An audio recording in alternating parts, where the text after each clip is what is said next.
After Senator John McCain, on who I call now, I have Mr. Neri from France. Senator, you have the floor.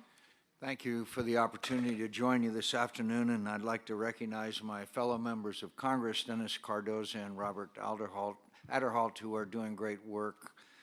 I'm pleased that Robert is standing for Vice President of this Assembly, and I want to voice my full support for his candidacy. Obviously, I support this resolution on rule of law in Russia and the case of Sergei Magnitsky. What happened to him was a horrific crime, but it's also an example, an extreme example to be sure, but an example nonetheless of the pervasive and systemic corruption in the Russian government.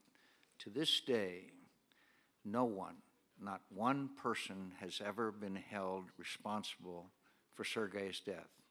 This despite the fact that the Russian Human Rights Council, established by the Russian president, found that Sergei's arrest was illegal, that he was denied access to justice, and that his treatment amounted to torture. This resolution correctly notes these disturbing facts. The demand for justice for Sergei is what has mobilized the world in his memory. In the United States, Senator Ben Cardin's leadership and I introduced legislation that would impose an array of penalties on those believed to be responsible for his death, but also on other human rights abusers in Russia and beyond. The Sergei Magnitsky Rule of Law Accountability Act has been passed by our Foreign Relations Committee, and no matter what you hear, make no mistake, it will become law and will contain the full array of essential measures, visa bans, asset freezes, and financial sanctions. I can assure you of that. And now, along with other European legislatures, this body has the opportunity to speak with one voice in favor of the justice that Sergei and his family deserve. And I believe it's essential that we do so. Now, I know that some will try to paint this resolution as anti-Russia. I could not disagree more. I believe it's pro-Russia. And I believe it's pro-Russia, as are the pieces of national legislation that would punish those guilty of Sergei's death. I believe that supporting the rule of law is pro-Russia.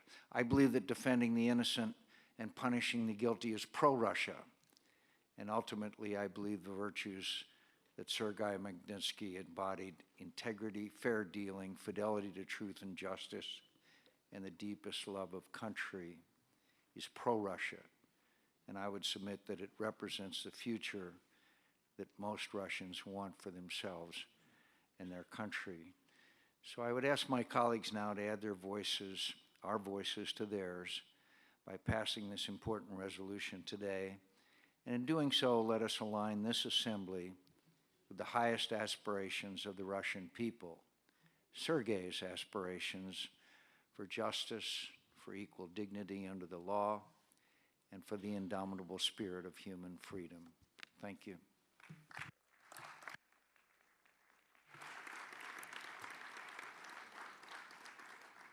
Thank you very much, Senator. And now I give the floor to